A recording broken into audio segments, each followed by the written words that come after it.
Yeah, it was a good point. In some of the American states, for example, there's now 50 plus conditions listed as prescribable by the doctors in that state.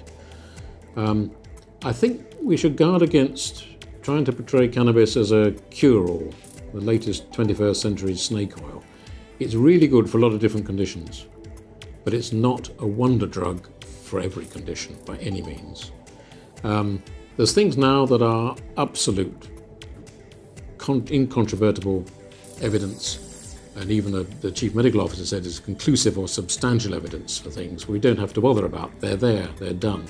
And that's pain, nausea and vomiting, spasticity, and for epilepsy, particularly in the childhood drug-resistant epilepsies. There's another load of conditions for which there is pretty good evidence. It's maybe not totally substantial. We need to build on that evidence, such as fibromyalgia, sleep disorder, appetite stimulation, to name a few. And then there's those for which there's good theoretical basis and animal model evidence and anecdotal human evidence, but for which there's not much convincing evidence at the moment, and the obvious one for that is cancer and maybe also autism.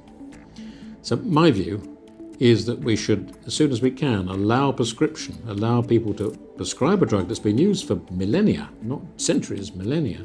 We know its safety profile, we know it's good and doesn't cause major problems because millions of people have used it over many years. So it's got a real advantage over new drugs otherwise introduced.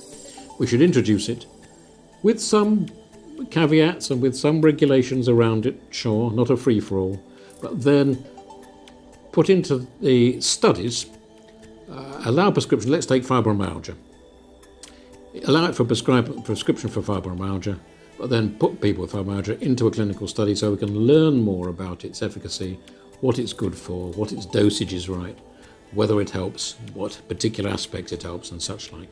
So I think some should be allowed just across the board, some should be allowed in the context of clinical trial, and others may be not allowed at the moment, but we need to build up the clinical evidence from just clinical trials in the first place, and also use evidence from the countries where it is now legal, and not dismiss evidence from the States or Canada or parts of Europe where it's been used.